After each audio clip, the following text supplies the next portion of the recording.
Hello, and welcome to the 2022 Virginia Festival of the Book, presenting a virtual school visit with Alda Dobbs.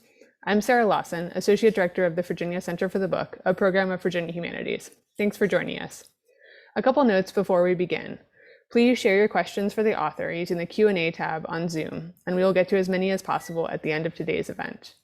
This event also has optional closed captioning, which you can turn on and customize at any time with the tab at the bottom of your Zoom window. Also, if you'd like to rewatch this event later, it will be available along with other videos from festival speakers at vabook.org/watch. Now, I'm pleased to introduce today's featured author. Alda Dobbs, author of Barefoot Dreams of Petra Luna, is as passionate about connecting children to their past, their communities, and nature as she is about writing. She lives with her husband and 2 children in Texas. Based on a true story, Barefoot Dreams of Petra Luna is the tale of one girl's perilous journey to cross the US border and lead her family to safety during the Mexican Revolution. It is 1913, and 12-year-old Petra Luna's mama has died while the revolution rages in Mexico. Before her papa is dragged away by soldiers, Petra vows to him that she will care for the family until they can be reunited. They flee north, and each night when Petra closes her eyes, she holds her dreams close, especially her long-held desire to learn to read. Through battlefields and deserts, hunger and fear, Petra will stop at nothing to keep her family safe and lead them to a better life across the US border, a life where her barefoot dreams could finally become reality. Alda, thanks so much for being here. Take it away. Let me see. Okay, here we go. Thank you so much for being here.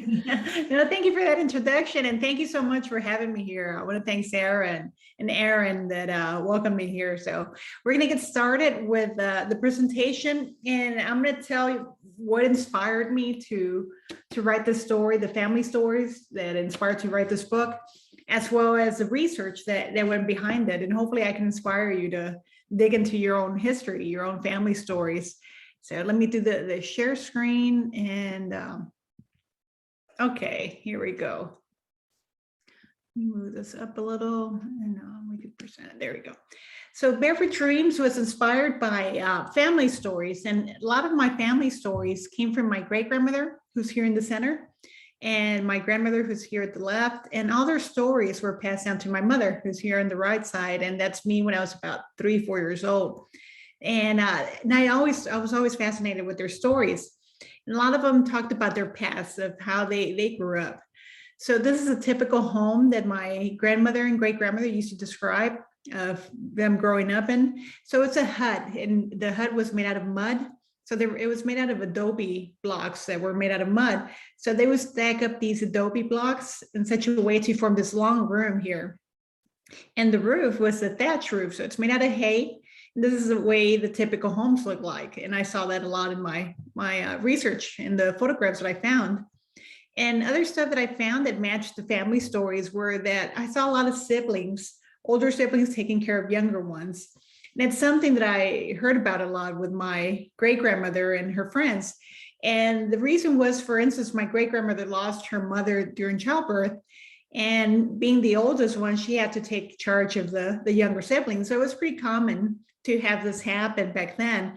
And I saw that in photographs, and it's stuff we take for granted now, because right now if a woman's about to have a baby, she'll go to a hospital and there'll be doctors or nurses to help her out. But back then they had their babies in these huts. And if complications came about, it was difficult to have someone there to help out, someone like the professionals that we have now. And other stories I heard about were about the work that they had to do as children.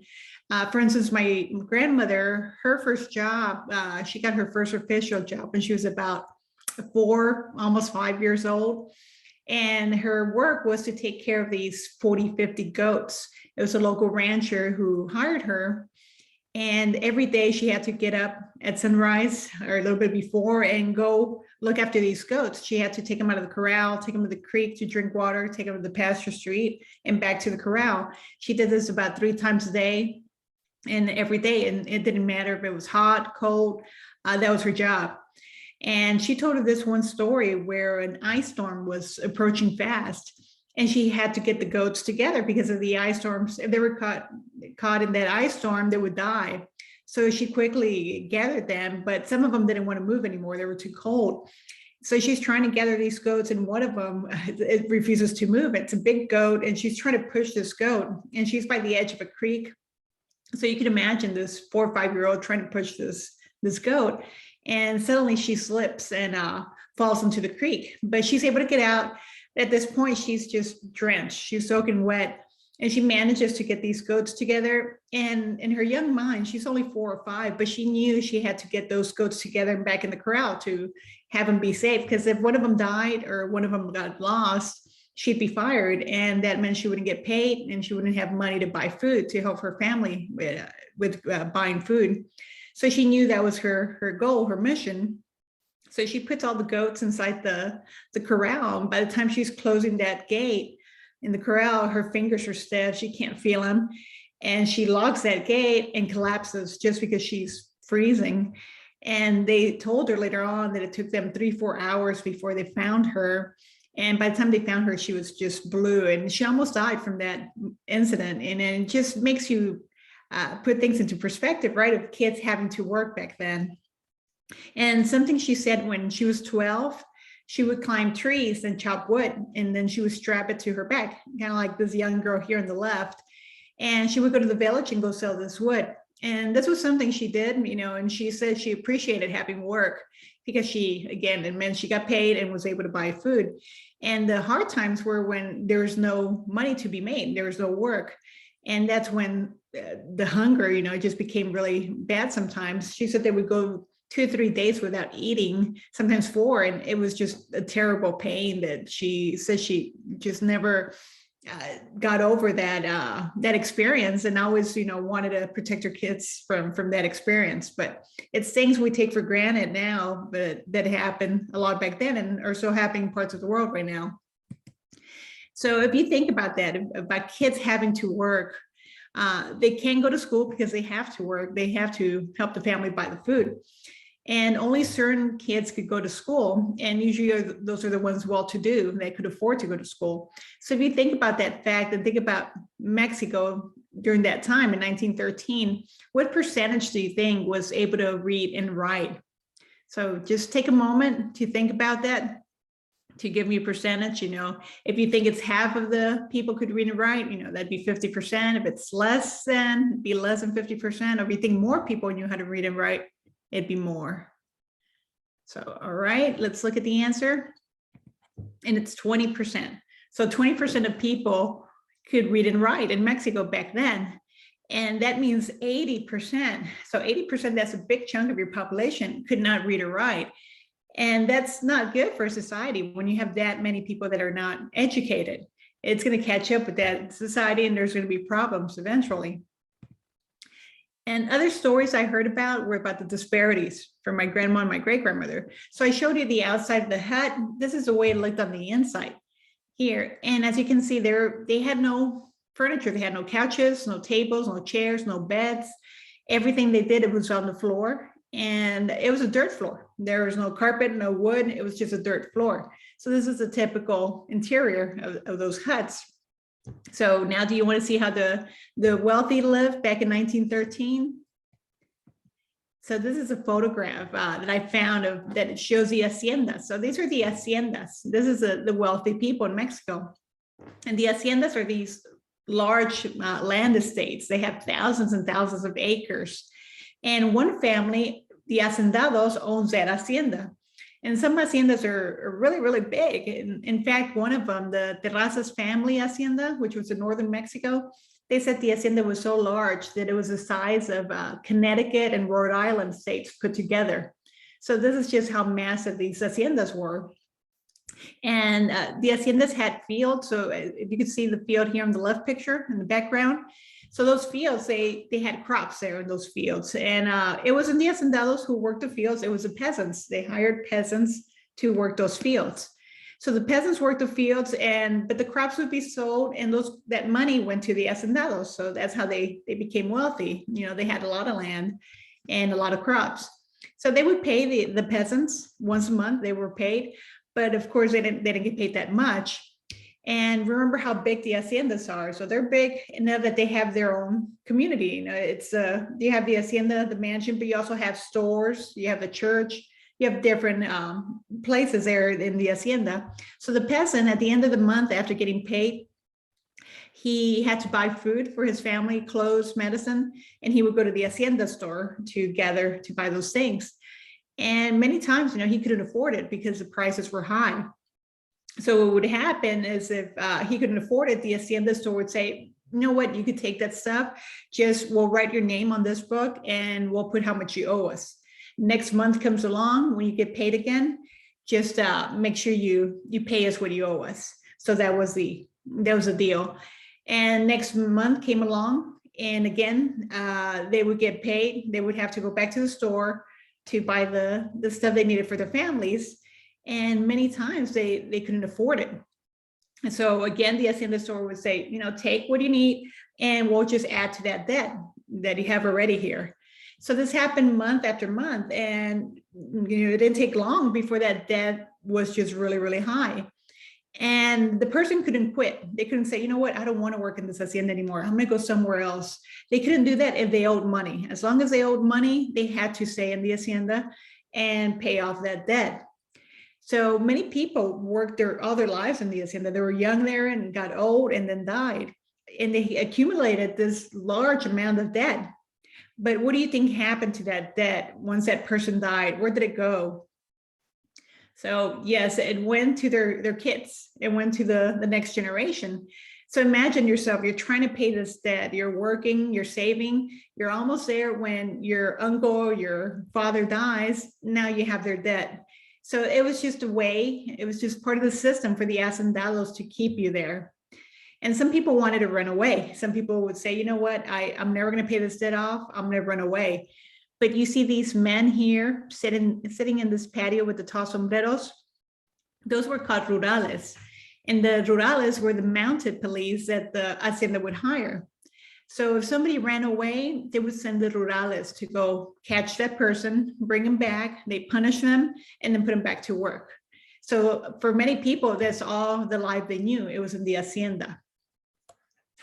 And other stories I heard too were about the disparities between the rich and the poor. And it's something both my great-grandmother and grandmother told about because they were so poor, and the way they interacted with the rich, or the way the rich treated them, was interesting to me. And when I saw this photograph, it captured pretty much all the stories that I had heard. And if you see these four ladies, the way they're walking here, they have silks, they're wearing nice silk dresses.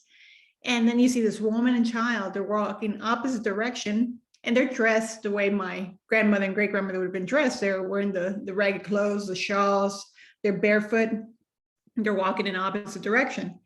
And you see this lady here on the edge right here, she's tucking in her skirt, and you see the glance that she's giving them. So for a moment, think about it. What do you think that's going through her mind as she's tucking in her skirt? So I'll give you a couple of seconds. And usually the answer I get from students is disgust, right? Like she doesn't want to be touched. She's protecting herself, her clothes. And it's something, like I said, that encapsulated all the stories that I heard about stuff like this, about the way these two societies interacted. So this photograph moved me so much that I decided to add it as one of the scenes in the book. So if you read, I believe it's chapter 2, where it's a scene, you'll recognize the scene from this photograph. And other stories I heard about were about the bare feet. So every story, my grandmother, great-grandmother, and even my mom was barefoot. And that's just because shoes are a luxury. They were a luxury back then, they're a luxury now. A lot of times we take it for granted now that a lot of people in the world can't afford shoes, especially for kids, because they outgrow shoes so fast. So back then it was better to, feed the child than to buy them new shoes. And other stories that I enjoyed were about the courage and the dreams. My grandmother, and both my great-grandmother as well, they walked with their heads held high. Despite the poverty, despite their circumstances, they carried themselves with pride, because they knew they worked hard, and they knew, where they stood. So they never let their circumstances bring them down. And my grandmother, she was part of that 80% that couldn't read or write. And when she was 9, She says she made, committed herself or made that commitment to herself about wanting to learn how to read or write, despite not going to school. And so she started asking people what certain words read or how it was pronounced. And within 3 years, by the time she was 12, she figured it out how to read and write. So to this day, that accomplishment just blows my mind that someone that young would achieve that, would have that courage, that dream to fulfill, and would do it. So if you think about that, you think about the uneducated population, you think about the haciendas, how powerful and how big they are. What percentage of Mexicans back in 1913 do you think owned land? So think about it. And I will give you the answer here. So see if you guessed right. So it's going to be 1%. So only 1% of Mexicans own land, and that's because it was so expensive. So if you think about it, 99%, that's pretty much everybody, right, could not afford land because it was just so expensive. And you ask yourself, so how is it that these haciendas became so powerful, so large? And the way I explained it, the way I found out is that a lot of the money that the haciendas were making, because the haciendas had land, they sold a lot of crops, and some of them even had minerals in their land. They had gold, they had coal, copper, and they would mine those and even make a fortune out of that. So a lot of their money, they'd give it to the Mexican government. Mexican government grew stronger and more powerful. They were richer, and in return, they would give the haciendas more land so they could grow.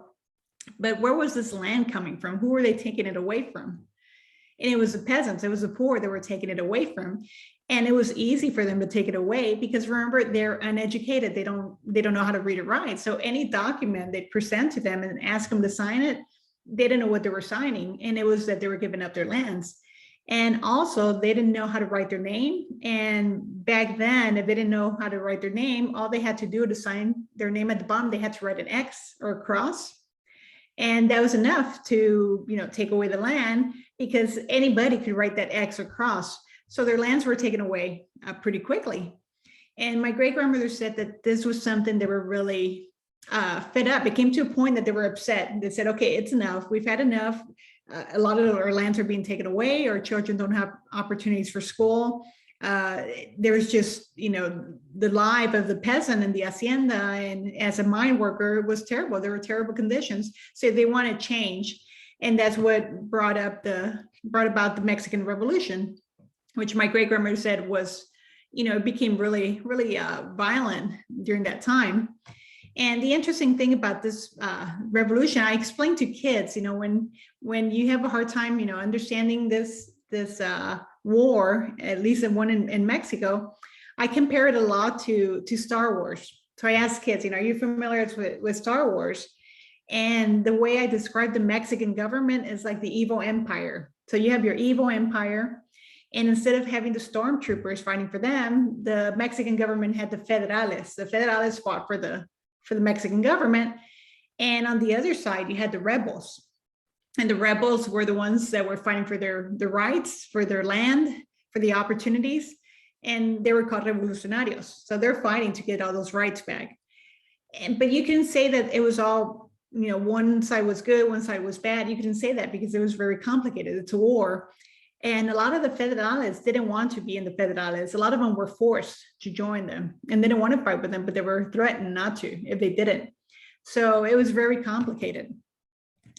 And this war that was interesting was that women followed their husbands, followed their fathers, sons, brothers to the war fields and to combat and stuff like that. So they would cook for them, they would clean for them while they were fighting, and they would even go and take them lunch down in the trenches and help them fight while they were eating. So this was really interesting about women joining these wars.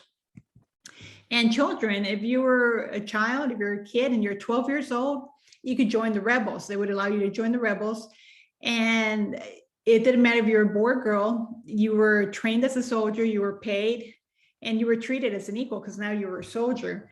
And a lot of the kids, it was interesting because they would train them as spies. So they would train the kids as spies, and the kids would blend in well, when they went to the federales, and they would listen to intelligence, they would listen to information. They'd be playing, they'd be pretending, they're children, they're playing, but they'd be listening. They'd be listening to everything that was being said. And as soon as they had enough information, they'd come back to the rebels and share that information. And a lot of battles were won like that because of the information kids were bringing. And women, for the first time in history, women in combat were achieving really high ranks. Some women were captains, some women were generals, and some general women had 500 troops under their command. And it was something that was unheard of before this time in history. But my great-grandmother was 9 years old. She couldn't join the rebels. She was too young. She had younger siblings, and her father, they were after him. The federales were after her father. So the federales would raid towns and they would gather the men and boys too, boys as young as 8 years old. They would force them into uniform to fight for the federales.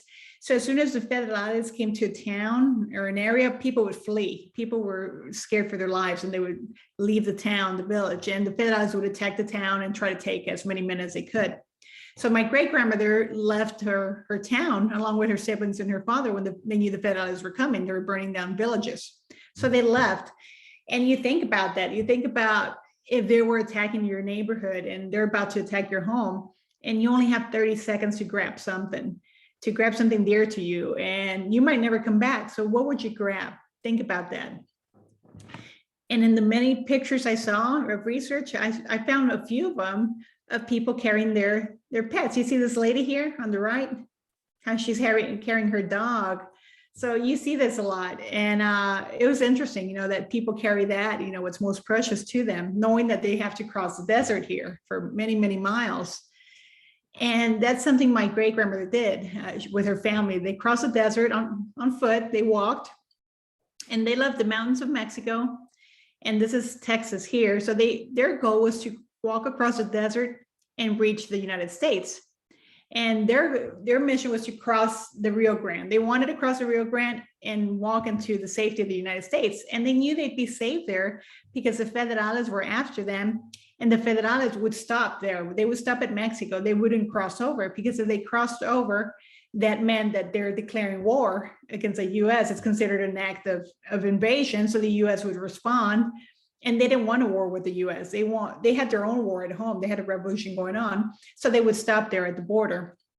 And people knew that. So that's why people wanted to cross over to the American side for safety. So my great-grandmother said that they reached a bridge at Eagle Pass, Texas, and Piedras Negras is the Mexican side. And the bridge looks like this right now, but it used to look like this on the right side. So my great-grandmother said they walked halfway across a bridge, and they had to stop. They couldn't cross, they couldn't go all the way to America because there were two gates that were there in the center and they were locked. They were closed, they were locked. On the other side of the gates, on the American side, were two US Army soldiers. They had rifles and they weren't letting anybody through. So my grandfather, or her father, great-grandmother's father, said, you know what, let's try tomorrow. Maybe tomorrow they'll open and we'll get across. And they still, people, you know, kept saying that the federales were about 3-4 days away. So they still had time. And the next day, you know, they sleep on the sidewalks, it's raining. Next day they walk back to that gate, and that gate is still locked. It still has chains around them, it's locked, and those American soldiers are still there. So they're growing a little more nervous, but they figured, you know, we got to be patient, they'll open it up. And so they wait there. And her father told her, let's just wait on this side of the bridge here. Let's just sit here, and if they do open it, we're the first ones across. So let's just stay put here on this side of the edge of the bridge. And they wait there. Day 3, it's still closed, but federales are still about 2 days away. So they're growing a little more nervous, but they feel they still have a little more time. And as they're sitting there waiting, my great-grandmother remembers that people started screaming. The people were screaming that the federales were there. They had approached the town already. So quickly, everybody gathered their kids or pets and ran. They ran to this bridge, hoping to get across. And luckily, my great-grandmother was here on the edge. So when she ran and finally came to stop, because so many people had swarmed the bridge, she came to stop, and she could see that those gates that were locked. So she was within, you know, pretty close to those locked gates. But they were locked. She couldn't get across, and people are starting to shove and push, and they're screaming, they're begging for their lives. And she could see the American soldiers on that other side of the gate, and their faces are red. They're scrambling. You could tell that they wanted to open the gates, but they had orders not to. But they looked frustrated, and my great grandmother saw that in their faces. And as they're pushing and shoving, and kids are screaming, and women are shouting to please open the gates, the shouting gets louder, a lot louder, and she's wondering what they're screaming about. And everybody's looking at the Mexican side. When she turns to see what they're screaming about, from the hills, she could see the federales on the hills just charging down on horseback. They're mounted on horses, and they're charging towards the bridge. So people really start yelling, because they know that the federales had threatened them, with execution if they had, fleed them. If they had escaped or fled the village, they would be executed. So people are really, that's it, the death threat is there upon them. So my great grandmother said she gathered her siblings and just held them close. And at 9 years old, she said, that was it. I knew this was the last day of my life, because I was trapped. That bridge is closed, the gate is closed, and the federals are coming. When suddenly she turns to the American side, and she sees 2 American soldiers running toward the gate. They're running, they're screaming, they're shouting. And quickly, the American soldiers unlock the gates, remove the chains, and swing those gates open, the doors open. And my great grandmother picks up her siblings and dashes over, across into the American side. And she said when she passed those gates, that she felt such a relief, such an enormous amount of gratitude, that she wanted to put her siblings down and go hug each American soldier, because she felt so excited and so grateful that they had given her that opportunity, that refuge. And she talked about this over and over in all her stories. And my grandmother told that story again with that same enthusiasm, and my mother, and something I decided to write about. But before I decided to write about it, I figured, this is a family story. I have to find out if it's true or not. So I said, let me do some detective work. And I had my basic questions, right? The who, what, where, when, why, and how. And I had answered most of them with the story that I told you. The only thing I couldn't get was the when. I had no idea when this had happened. My mother didn't know, my grandmother didn't know, and my great grandmother had already passed, but they didn't even know the year. So I said, okay, I'm going to research this. I'm sure I'll find something. And I went to the library and I checked about 40 books on the Mexican Revolution in English and Spanish. And it took me about a year to read them all. And it was a lot of reading. And at the end, I didn't find a single thing that mentioned that bridge. And my grandmother had said that it was hundreds of people on that bridge. So I figured there'd be something about it, but there was nothing. And little by little, I began to doubt my family story. I began to say, well, maybe it wasn't hundreds. She's 9 years old. Perhaps she imagined that it was hundreds. Maybe it was 2 or 3 families that were crossing, and a few Federal soldiers were walking by and they got scared, or, maybe it's this fantastical story that she made, just to keep us entertained. So I was about to quit, on this story, when the librarian told me not to, and advised me to look into this resource. And I'd never heard of it. And it's a beautiful website that allows you to have access to all these old newspapers that have been printed in Texas. And every state has their own portal, as far as I'm aware, that you could access information, old newspapers and maps that have been published before. So I said, okay, I'm gonna go look at the old newspapers, but I can't possibly read every newspaper. So I'm gonna have to find out, what time frame to start reading. So I went back to my books and I came up with this date, November 20th, 1910. And that's the start of the Mexican Revolution. So I figured if that's when it started, my great grandmother crossed after that date. So let me start reading newspapers starting from this date and just continuously read them until I come across something, that mentions a bridge. So I did that and started reading newspapers every day, which was fascinating because you see how the war unfolds. And after 7 months of reading newspapers, I finally came across this article, this headline. And the article is exactly as my great grandmother had described the event, exactly about them having to wait, the bridge being closed, the 3 days waiting, the federales rushing in, everything, even the weather was the way she described it. The only thing that she was a little off on was that she had said it was hundreds of people, and it turns out it was 7,000 people. So it was thousands, not hundreds. So to me, that surprised me that it was not in a book. And now I had a date. I had October 5th, 1913, and I was able to find even more information now that I had the date. And it turns out somebody had a camera. So somebody had a camera and snapped photographs of that event. So this is that old bridge that I showed you earlier from Mexico. And all these people here running for their lives. And to know that my great-grandmother's somewhere there, it could be this little girl here in the front holding her siblings. It might be her, but just to know that this family story was captured, in a photograph, it amazes me here. And you could even see the American soldier here on the right side, just the way he was described, what he's wearing was described by my family story. And I have a second book coming out. So this is Barefoot Dreams of Petra Luna that came out this year. And I have another one that's coming out next year called On the Other Side of the River, or The Other Side of the River. And that one follows Petra Luna to San Antonio, because so many refugees ended up in San Antonio. You had 30,000 refugees in San Antonio, and throughout the southwest border, you had 2 million refugees that crossed the border, and it changed the landscape of America and Mexico forever. But it's something you don't hear about too much. And it's, like I said, it changed. There were all sorts of little Mexicos throughout the Southwest and in major cities. So this is my story. This is my family story, and that I was able to research. So now I need you to find your story, your family story.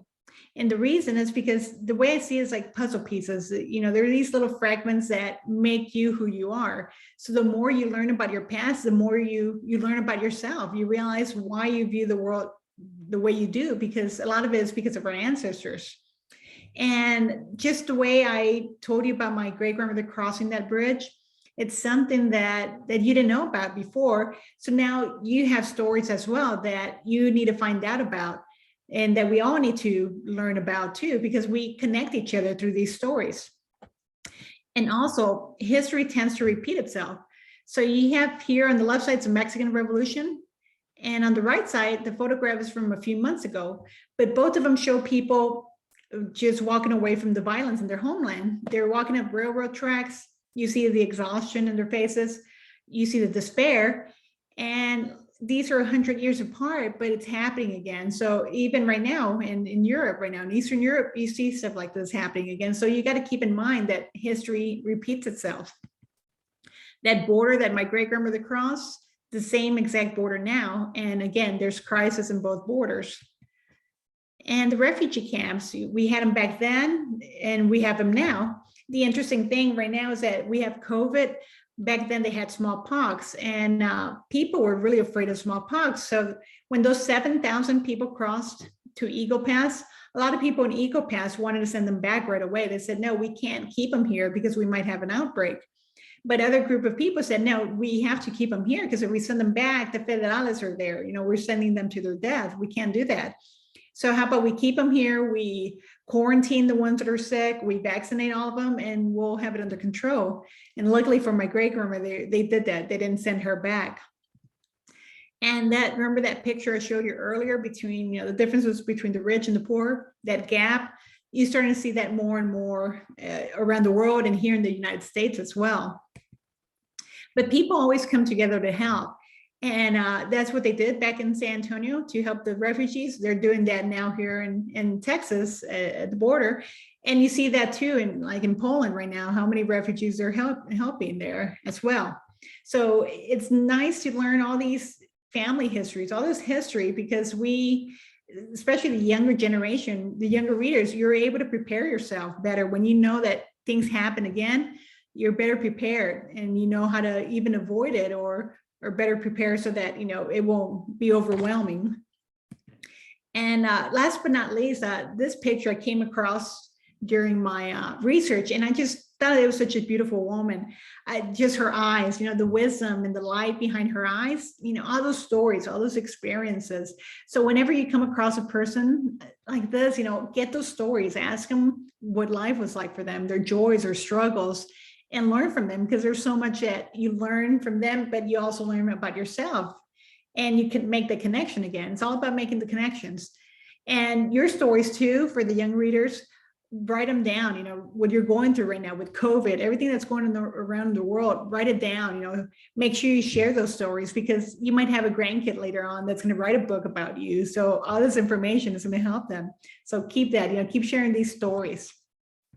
And I do have a website that lets you learn more about the history, the music. And I have a newsletter too, where you're able to read 2 chapters from the next book. If you sign up for it, it gives you behind the scenes and stuff like that, the newsletter. So right now I'm going to go ahead and show you a book trailer. Let me exit this, and I will do this here and let you see this so you can learn more about the book.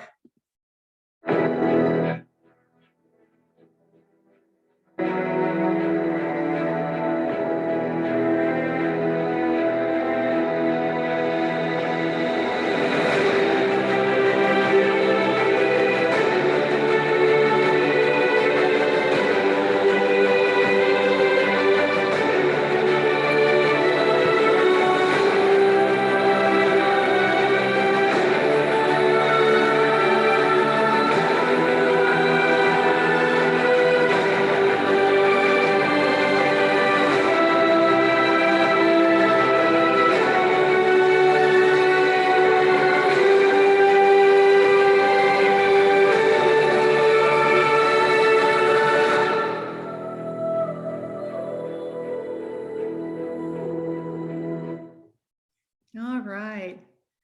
Okay. Well, thank you so much for listening. I appreciate that. Let us know if you have any questions, and we're happy to answer them. Thank you. That was wonderful. And I love the book trailer. That's such a good intro to everything that you've told us about today. So yeah, as Alda just said, please enter your questions in the chat or the Q&A if you have them. In the meantime, we have a couple questions also that we can kind of jump in with while other people are thinking of theirs. So one question is, what inspired you to become a writer in the first place? Oh my goodness, I've always been a storyteller. I've always liked storytelling, listening to stories, telling them. But the thought of being a writer crossed my mind when I was a kid, but English was my second language. I learned Spanish first, and it took me a long time to learn English, and I'm still learning it right now. But it was just that confidence, that lack of confidence in English that always, stopped me from wanting to be a writer.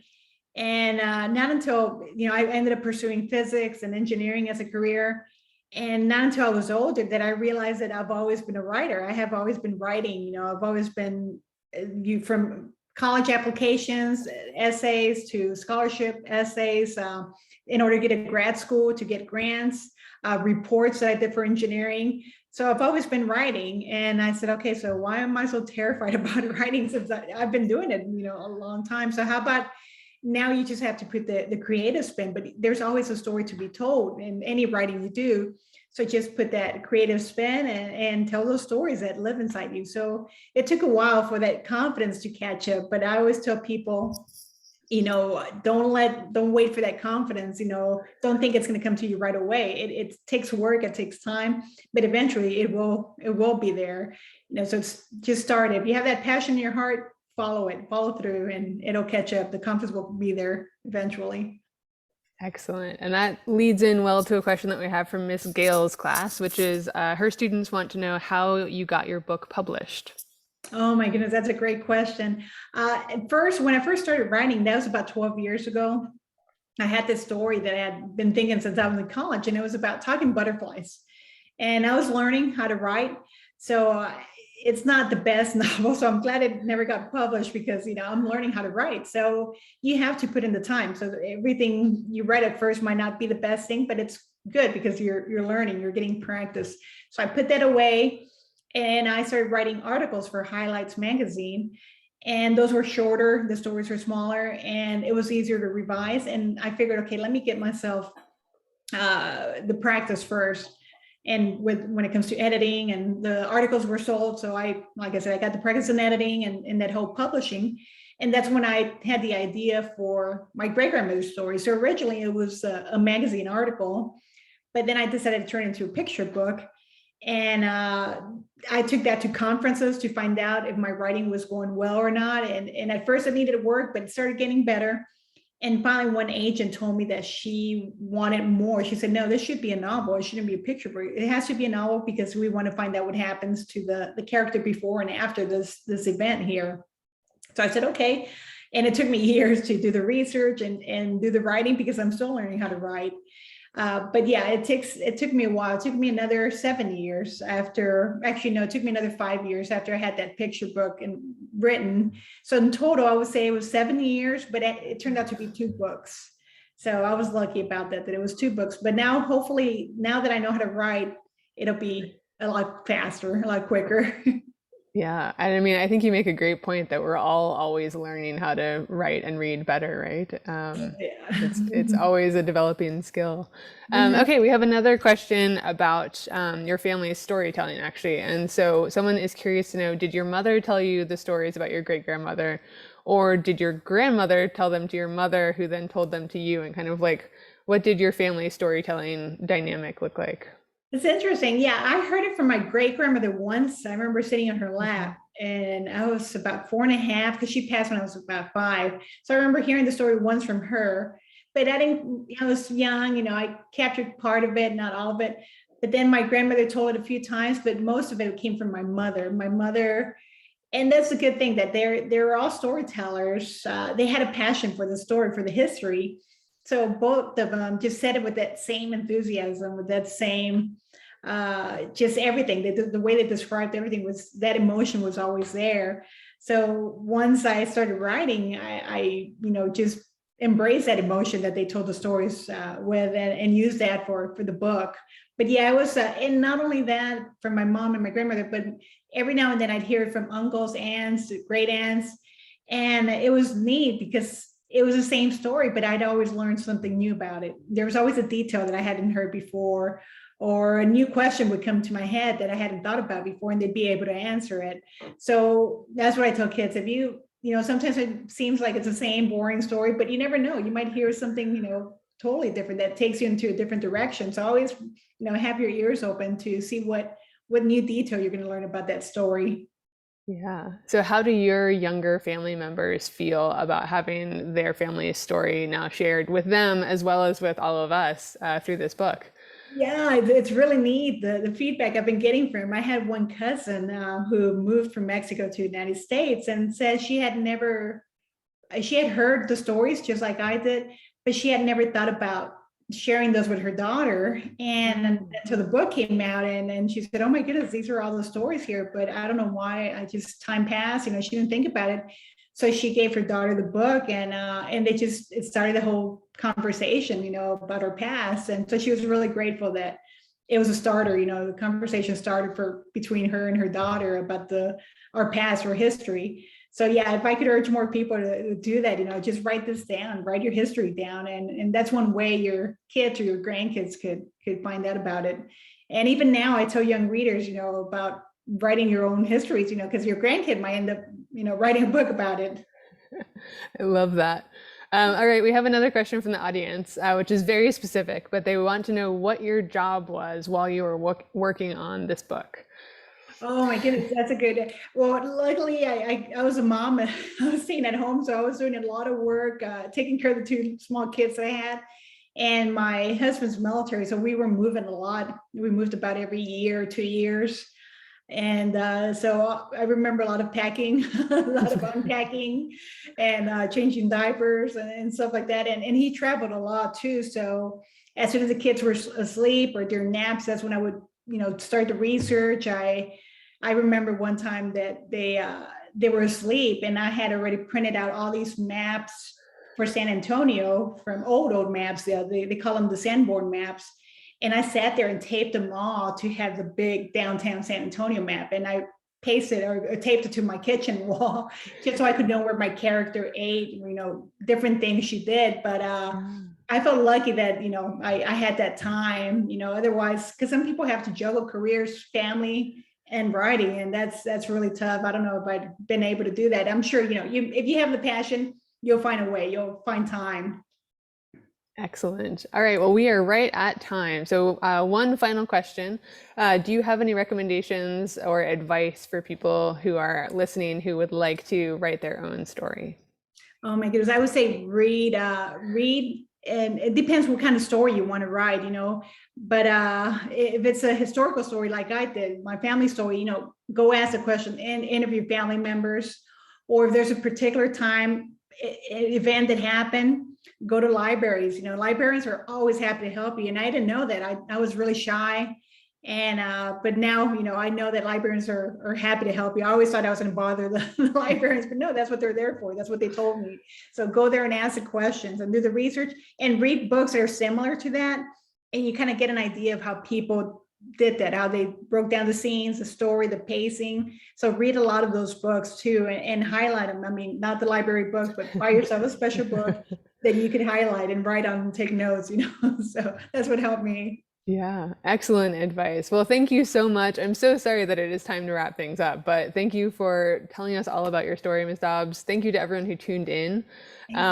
Yeah, this was wonderful. And as noted, you can visit vabook.org to see the video from today's event or to explore the full schedule of other upcoming Festival of the Book events, including another one that Ms. Dobbs will be in.